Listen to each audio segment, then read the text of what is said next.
chicos? ¿Cómo están? Espero que estén muy bien. Hoy día es el día 9 de diciembre y hoy siendo un día miércoles, pues como ustedes sabrán tenemos tanto los cursos de matemática como también de comunicación. Muy bien. Hoy día pues siendo nuestra última clase del día de comunicación, nuestra última clase de comunicación siendo un día miércoles, pues vamos a ver que vamos a cerrar con un tema muy especial, pues me salté algunos temas, obviamente, porque no hemos hecho todos los temas, y vamos a ir de frente pues al último capítulo que yo te tengo que explicar sobre la literatura peruana. Bien, obviamente que nos hemos pasado algunos capítulos, porque no hemos tenido bastante tiempo, ¿bien? Porque normalmente hacemos bueno, claro, normalmente tenemos 4 clases por semana, normalmente, ¿no? Pero pues hemos tratado de abarcar los más importantes, y hoy pues no es diferencia, y vamos a ver uno de los más importantes pues logros del Perú, ¿muy bien? Hoy ya vamos a ver la literatura de la generación del 50, ¿muy bien? La generación del 50 pues no es nada más ni nada menos que la generación del año 1950, ¿muy bien? Cuando se refieren a la generación del 50 es del año 1950, ¿muy bien? Cuando se refieren a la generación del 27 se refieren al año 1927 y así sucesivamente, ¿muy bien? Pero los dos más resaltantes son la generación del 27 y la generación del 50, que es la que te voy a venir a contar hoy, ¿muy bien? En la generación del 50, pues en esta época tal vez tus papitos conozcan, muy bien, tal vez tus papitos conozcan que en este tiempo pues estaba el presidente Odría, muy bien, Odría, el que le dio el voto a las mujeres, muy bien, el voto para que ellas voten pues por las elecciones de su presidente. Bueno, Odría, puedes preguntarle a tu papito sobre él. Aparte, que en esta época pues van a ocurrir dos características muy importantes. Primero, que va a haber la migración del campo a la ciudad. ¿Qué significa esto? Pues que las personas de provincia, aquellas personas que viven en una zona rural del Perú, como por ejemplo la sierra, la ceja de selva, muy bien, pues van a venir aquí a Lima, a la ciudad, a la metrópoli, al lugar pues donde se supone que la economía es estable, donde se supone que la economía pues es alta, tienes ingresos un poco más altos, donde vas a tener progreso, ¿no es cierto? O eso es lo que ellos suponen, ¿no? Las personas del ambiente rural, las personas de provincia, los provincianos, pues van a venir aquí a Lima. Muy bien, por eso es que la mayoría de personas pues tienen papitos provincianos. Por ejemplo, mi papá es de Ancash, ¿no? Así que pues va a venir gente que no es de Lima, ¿no? Va a venir gente de provincia y va a venir a Lima. Ahora, también tenemos que darnos cuenta que Lima, al recibir más personas, pues no va a tener las suficientes casas o no va a tener el suficiente espacio para recibirlos, ¿no es cierto? Así como cuando vinieron los venezolanos, ¿no es cierto? Ellos no tenían un lugar donde estar al inicio, ¿no? Pero ya después se fueron acoplando, ¿no? Algunos tal vez compraron un departamento, tal vez alquilaron un departamento, tal vez compraron una casa o alquilaron una casa, ¿no? Igualito pasó con nuestros amiguitos, pero en ese tiempo pues no había tanta economía y peor siendo ellos provincianos saliendo de sus tierras y viniendo acá sin mucho dinero. Así que ellos invaden algunas tierras, muy bien, invaden arenales, invaden desierto, muy bien. Y lo que van a formar ahí pues son los que conocen como pueblos jóvenes, o sea, pueblos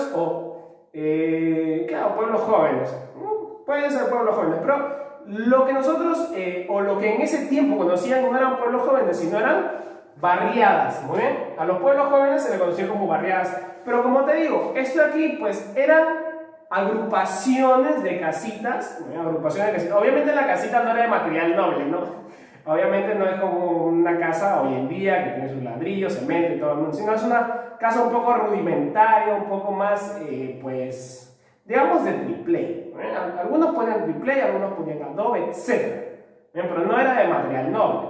Ahora, estos se conocían como barriada. Muy bien, se conocían como barriada. ¿Qué significa barriada? Pues obviamente viene de la palabra barrio. Ahora, ¿dónde estaban las barriadas? Pues las barriadas, para comentar de nuevo, esto es un poquito de historia. Antes Lima no era San Juan del Gancho, no era el Agustino, no era Caraballo. Esos lugares no existían en Lima. No, Lima era solo hasta Cercado de Lima, La Victoria. De ahí Miraflores y Barranco. Hasta un pedacito de Chorrillos podía ser. Pero hasta ahí nomás llegaba. Eso era Lima. Eso era Lima antes. Pero ahora que han venido las personas, los provincianos, han venido a colocar su casita para vivir acá, pues esas barriadas van a ser convertidas en distritos. Como por ejemplo ahí tenemos al Agustino. Ahí que más tenemos a San Juan del Gancho. Ahí ¿qué más tenemos? Caraballo, Comas. Esos lugares que pues están obviamente al este y al norte de Lima, pues se van a convertir en distritos. Prontamente se van a convertir en distritos porque al principio eran conocidos, como te digo, como barriadas o pueblos jóvenes. Barriadas o pueblos jóvenes. Entonces, ese es el contexto de lo que está sucediendo en cuanto a la sociedad, a la ciudad, porque como te digo, la ciudad, poquitas personas, van a venir provincianos y van a poner sus casitas alrededor de la ciudad, por decirlo así. Es como cuando pues viene una persona, ¿no? Y no tiene casa e invade tal vez el cerrito, o invade tal vez alguna pampa o desierto, o algún arenal, y pone su casita y ya está. Eso es lo que pasó. Eso es lo que pasó. Listo. Ahora, aparte de ello, pues se va a industrializar. ¿Qué significa eso? A ver, tienes que tener una idea principal de industria. ¿Qué es una industria? Es parecido a una fábrica. Es muy parecido a una fábrica. Una industria pues va a ser una empresa que tiene maquinaria especializada, muy bien, o sea, una maquinaria de su propio rubro. Por ejemplo, si tú quieres industrializar una carpintería, ya no solo vas a estar con tu serrucho ni con tu martillo, sino vas a estar con máquinas que cortan. Lo industrializas. Ahora, esta industrialización va a ser por parte de los empresarios. Van a modernizar sus negocios con máquinas nuevas. Eso es lo que va a pasar. Van a traer máquinas de importación y pues van a ponerlas a trabajar. Pero hay un dato más aquí. Es que las máquinas no se mueven solas, ¿no es cierto? Las máquinas tú no las programas y lo hacen. Bueno, ahora sí, ¿no? Algunas cosas todavía, porque ni siquiera todas las programas. En ese tiempo pues necesitaba una persona más que manipule las máquinas. Y bueno, hasta ahora necesitan un poquito, ¿no? O bueno, sí las necesitan. Bueno, entonces necesitan personas que manipulen las máquinas, necesitan personas para que trabajen. ¿Y quién está sin trabajo? ¿Quién recién ha llegado? ¿Y quién recién está construyendo su casita? Los provincianos. Ahora, date cuenta, un provinciano que no tiene nada que comer, no tiene nada que, pues, no tiene economía o no tiene dinero para darle a su familia, ¿qué va a hacer? Pues se va a aventar al trabajo. Pero no se va a aventar de que, pues, voy a ver si me aceptan o no me aceptan. No, él va a rebajar el precio de la mano de obra, o sea, de lo que él haga, en el trabajo. Si, por ejemplo, acá en el negocio, no sé, la gallinita, digamos, un negocio llamado Las Gallinitas, pues va a ofrecer un trabajo con un sueldo de 750, digamos, ¿no? En ese tiempo. Y entonces, pues, viene un provinciano y le dice, si le digo 750 no me van a contratar, entonces le voy a decir 500. Y eso es lo que va a pasar. Justamente eso es lo que va a pasar. Pues que el provinciano va a regatear, va a bajar el sueldo, y por ende que va a haber un montón de competencia, ¿no? Porque pues las personas, todos los provincianos van a querer trabajar. Claro que obviamente esto le va a favorecer a los empresarios porque pues necesitan mano de obra y van a pagar menos. Por eso es que se dice que se industrializa, comienza a haber obreros, comienza a haber obreros. Ya no trabajadores comunes y corrientes, ¿no? que en aquel tiempo, ¿no? Como por ejemplo un zapatero, ¿no? Había zapatero, maestro, aprendiz nomás, pero ahora pues hay obreros que pues, como su nombre lo dice, obran, ¿no es cierto? Obran. Así que pues ese es el contexto donde va a ocurrir pues todo lo que te voy a contar. Bueno, ese es el contexto histórico. Esa es la historia. Eso es lo que ocurría en los años 1950. Bueno, ahorita estamos en 2020, así que más o menos date una idea de cómo fue hace 70 años Lima. Listo. Ahora, los representantes de la generación del 50, pues tenemos dos. Tenemos a Blanca Varela y tenemos a Julio Ramón Riveros. Primero vamos a hablar de Blanca Varela. Blanca Varela, pues, es una escritora, normalmente de poemas, ¿muy bien? Se dedica al área lírica, al área de poemas, ¿muy bien? Y pues ella tiene una obrita llamada Canto Villano. ¿Muy bien? Canto Villano. Ella se especializa en darte mensajes al escribir poco. ¿Muy bien? Ella escribe muy poco, pero te da bastante mensaje a ti. Por ejemplo, acá tenemos uno de sus poemas más reconocidos, Justicia. El poema Justicia comienza diciendo: una paloma se comió al gusano, o la paloma se comió al gusano, el hombre se comió a la paloma y el gusano se comió al hombre. Ajá, ya te diste cuenta, ¿verdad?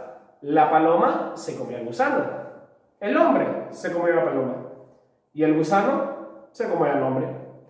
¿Ya te diste cuenta? Es el ciclo de la vida, ¿no es cierto? Primero, pues vas a vivir, vas a crecer y por último vas a morir. Y al final, alguien te va a comer. Ya sea el gusano, la paloma o el hombre. ¿Bien? Como te digo, pues es chiquito, ahí ya terminó el poema. Ese es el poema. Pero como te digo, o como te dije, pues te da un gran mensaje. O es un mensaje que, pues, por lo menos algunos desean escribir más, pero ella escribe muy poco. Y necesitas analizar bastante sus poemas, porque hay poemas que casi ni siquiera se entienden. Necesitas bastante análisis para poder recién entenderlos. Eso es Blanca Varela. ¿Ven? Una de mis escritoras favoritas, Blanca Varela. Y vamos a hablar de este señor, nuestro amigo Julio Ramón Riveros. Si teníamos que acabar la clase, pues teníamos que acabarla con este gran autor. ¿Muy bien? Julio Ramón Riveros, el mejor cuentista peruano, ¿eh? El que escribe los mejores cuentos. Este título de mejor cuentista lo tenía Valdelomar, el del que hablamos el lunes, ¿te acuerdas? Valdelomar, el que escribió El Caballero Carmelo, ¿no es cierto? Ya, pero Julio Ramón Riveros se lo quitó. Bueno, y ahora Valdelomar se conoce como el padre del cuento peruano, mientras que este amiguito se le conoce como el mejor cuentista peruano. Este señor, pues, fue un escritor de la generación del 50 que estudió en la Universidad Católica, en la Pontificia Católica. Muy bien. Pues nuestro amiguito ha tenido bastantes premios, muy bien, ha tenido bastantes premios. El último que recibió, pues, era el premio Juan Rulfo, ¿bien? El premio Juan Rulfo. Y después de 2 semanas de haber recibido el premio Juan Rulfo, él muere. Muere por cáncer a los pulmones. ¿Por qué? Porque nuestro amiguito era fumador. Bien, era fumador. Cosa que obviamente tú no tienes que repetir, muy bien. Pero él decía, ¿no es cierto? Él decía que su sitio maravilloso para escribir era con un cigarro en la mano y una taza de café. Obviamente que son vicios que él tenía, muy bien. Son vicios que él tenía que al final, pues, le cobró la vida, ¿no es cierto? Tenía cáncer al pulmón, imagínate. Se murió 2 semanas después de recibir su último premio Juan Rulfo. ¿Listo? A él también lo conocen como el flaco Ribeiro, muy bien. Pero bueno, Julio Ramón Riveiro, como verás, tiene una obra.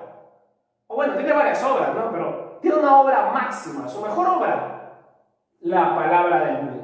Pero profesor, yo que he estudiado un montón, yo sé que La Palabra del Mudo es una recopilación de cuentos. Sí, ¿bien? La Palabra del Mudo es una recopilación de cuentos. Pero obviamente que La Palabra del Mudo, pues, termina siendo obra de Julio Ramón Riveiro, porque él escribió los cuentos. Bueno, La Palabra del Mudo, pues chicos, tiene 4 volúmenes. Si quieres te los puedes leer todos, no te preocupes. Pero lo que tengo que indicarte aquí, pues, es que termina siendo una recopilación de los mejores cuentos de Julio Ramón Riveros. Como por ejemplo, Solo para Fumadores, 3 historias relevantes, Silvia en el Rosadal, ¿no? Y como ya te he contado, o como ya te he dicho, pues va a ser épico porque nos narra alguna historia y su especie es el cuento, ¿no? Pero de lo que vamos a hablar hoy día es sobre ese cuento que está ahí, Los gallinazos sin plumas. Tal vez tu papito o tal vez tu mamita ya sabe el cuento, porque es uno de los cuentos que nos mandan a leer en el colegio, ¿no? O nos mandaban a leer en el colegio en aquel tiempo, ¿no? Así como el gallinazo, perdón, así como el caballero Carmelo, también te dije que era pues un cuento que nos mandaban a leer, igualito el gallinazo sin plumas. Y es aquel cuento que yo te voy a contar hoy día. Muy bien, el gallinazo sin plumas pues es sin duda el mejor cuento, el mejor cuento para la mayoría de peruanos, porque es muy, pero que muy bueno al reflejar lo que sucedía en la Lima de ese entonces. ¿Bien? En la ciudad de Lima, pues todo ello que ocurría, la migración, pues la pobreza, etcétera, ¿bien? Todo ello se ve reflejado en esta obra, Dos gallinas sin plumas. Ahora, bueno, al final más que nada se da en claro por qué se llaman los gallinados sin plumas. ¿Bien? Para no quitarte el suspenso, te lo voy a decir al final. El género obviamente es épico y la especie es cuento. ¿Bien? Listo. Los personajes que vamos a ver son Enrique, Efraín, Don Santos, Pascual, Pedro y el comerciante. ¿Bien? Enrique va a ser el hermano mayor, Efraín el hermano menor, Don Santos el abuelo, Pascual el cerdito, Pedro el perro y un comerciante. Bueno, que no se revela el nombre. Listo. Esta obra inicia describiendo la situación de los hermanos, ¿muy bien? Junto con el abuelo y el propósito del abuelo. Veamos. Pues los hermanos conviven con su abuelo Dos Santos, ¿muy bien? Cada uno pues viven en una sola habitación y conviven con su abuelo Dos Santos. Su abuelo Dos Santos está criando un cerdo, muy bien, un cerdo, para poder venderlo en una feria o venderlo al mejor postor, ¿okay? O sea, la persona que ofrece más. Entonces, pues, nuestro amiguito Dos Santos va a ser un tirano con los chicos, ¿muy bien? Es uno de esos abuelos que pues maltrata a las personas, o por lo menos maltrata en este caso a sus niños, a sus nietos. ¿Muy bien? Este abuelo pues los va a mandar a basurero, ¿muy bien? Va a mandar al basurero a sus nietos a que traigan comida para el cerdo, que el cerdo se llama Pascual, ¿no ven? El abuelo pues le dice que tienen que traer baldes, porque ellos llevaban baldes, y que ahí pues traigan la comida para Pascual.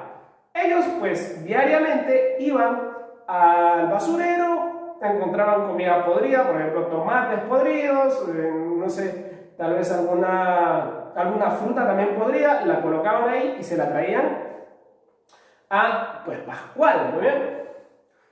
Normalmente siempre traían, y nuestro amiguito Dos Santos se quejaba, ¿muy bien? Porque decían que era muy poco, o qué estaban haciendo, ¿no? Que habrán estado jugando, o habrán estado vagando, digamos, ¿no?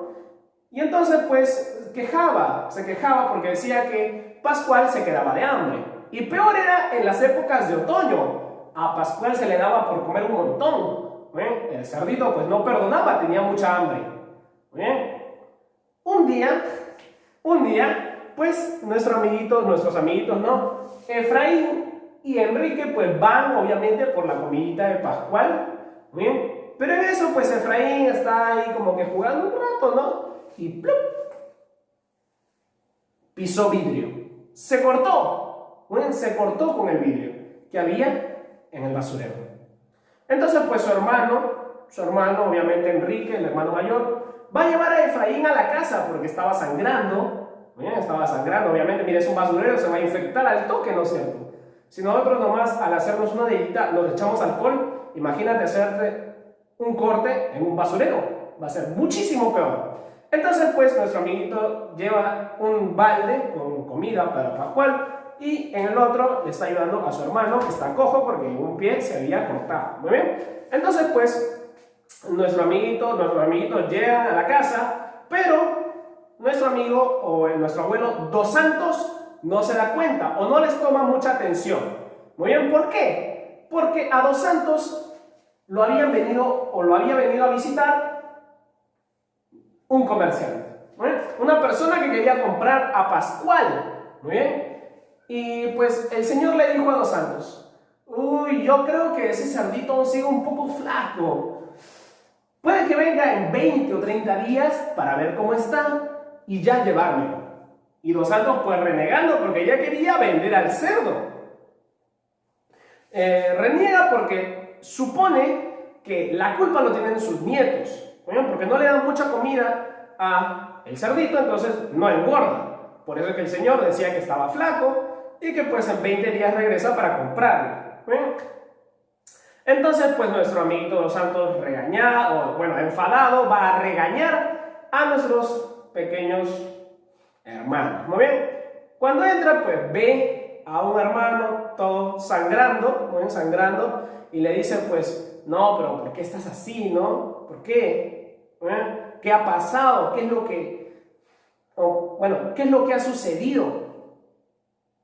Pero entonces, los hermanos se dan cuenta de que, pues, no se estaba preocupando por ellos, sino que estaba renegando porque no le habían traído comida pascual. Bueno, o sea, a ellos no les importa. Para el abuelo, ellos no importaban tanto como importaba Pascual. ¿Bien? Listo. Entonces, pues, nuestro amiguito, el hermano mayor, Enrique, va a ir por la comida de Pascual. Al día siguiente, ya cuando ya le dieron de comer y todo lo demás, al despertar, pues, Efraín, el hermano menor, que se había portado, no podía caminar. No podía caminar. Estaba con la pierna infectada. Estaba con fiebre, o a lo que le dicen fiebre de pie, ¿no? ¿Cierto? Entonces, pues, al no poder caminar, nuestro amiguito Dos Santos, el abuelo, viene y les dice, ¿no? Oye, ustedes tienen que ir por la comida de Pascual. Pero Enrique, el hermano mayor, le dice, no, Efraín está muy herido. Yo voy a ir y voy a hacer el doble trabajo, porque eso es lo que le dijo el abuelo. Tú te vas a tener que hacer el trabajo de él y el tuyo. Entonces, pues, va con los 2 baldes y al regresar a la casa, regresa con los 2 baldes, sí, pero también regresa con un perrito. El perrito, al que le van a llamar Pedro. Bueno, al perro le van a llamar Pedro. Él trae con sus baldecitos llenos de comidita para el cerdo. El abuelo le dice, oye, ¿y ese perro? No, este es otra boca más para alimentar. Nosotros no estamos para eso. Entonces, pues, nuestro amiguito Enrique se da cuenta de que su abuelo no lo quiere y entonces le dice, no abuelo, el perro va a comer de mi plato. O sea, ¿qué le va a dar su comida? ¿Muy bien? Entonces, así se quedaron con el perrito. Y un día, y después de esa pelea, pues, nuestro amiguito Enrique le dice al abuelo a ver si es que él puede alimentar al cerdo, muy bien. Si es que él puede alimentar al cerdo, y nuestro amiguito Dos Santos se enoja, pues dice, no, yo sí puedo. Entonces él, al día siguiente, pues va por la comida, tengo que acordarles a ustedes que, pues, nuestro amiguito Dos Santos tiene una pata de palo, ¿no? Tiene una pata normal y una pata de palo, ¿no? Entonces él va, trae la comida para el chanchito, pero en la noche nuestro amiguito Enrique y Efraín se dan cuenta de que pues el cerdo está llorando, ¿no? Está afligido, hace no, toda la noche y no lo deja dormir. Entonces al día siguiente, nuestro amiguito Enrique amanece tosiendo, ¿muy bien? Entonces Efraín está con el pie cortado y Enrique está tosiendo, está enfermo, pero a Dos Santos no le importa y le dice, pues, a traer la comida, ¿no? A traer la comida. Entonces, pues, Efraín va a ir por la comida y, pues, hasta ahí todo tranquilo. Perdón, Enrique va a ir por la comida porque Efraín está con el pie cortado. Entonces, Enrique se va, Efraín se queda y, pues, nuestro amigo Dos Santos ahí sentado, enojado, ¿no? Porque ahí tiene al perro, a él no le caía el perro, ¿no? Y entonces, en una de esas, pues, ya sabes, pues, el perro lo muerde al abuelo, lo muerde al abuelo y él de un palazo con el perro, o de un palazo al perro, lo bota al chiquero del cerdo. Y lo que pasa ahí es que el cerdo se lo come. El cerdo va a comer al perrito que habían traído. Cuando regresa Enrique, después de pues coger toda la basurita para que nuestro amigo Pascual coma, deja ahí las latas o los baldes llenos de comida y se dio cuenta de que el perro no estaba. Entonces entra a la habitación donde estaba su hermanito menor y su hermanito menor estaba llorando, estaba gimiendo, estaba susurrando, estaba apenado. Y le pregunta, ¿no? ¿Por qué? ¿Qué ha pasado? Entonces Efraín en llantos le dice, ¿no? hermano, Pedro y el abuelo mató a Pedro y se lo comió Pascual, ¿no es cierto? Y entonces pues Enrique, desesperado, sale afuera y dice, Pedro, y nadie respondía. Pedro no estaba. Entonces Enrique va con el abuelo y le dice, Pedro, ¿dónde está Pedro? Y el abuelo, consternado, no decía nada, solo miraba el chiquero. Y nuestro amigo Enrique, comenzando a llorar, a lagrimear, quiere mirar a los ojos a su abuelo, quiere ver el arrepentimiento de su abuelo, porque no quiere creerlo, ¿eh? Como cuando tú no quieres creer, tal vez, no sé, cuando se muere algún familiar y tú no lo quieres creer, algo así, ¿eh? Entonces, nuestro amiguito busca la mirada de su abuelo, pero su abuelo lo ignora, ¿eh?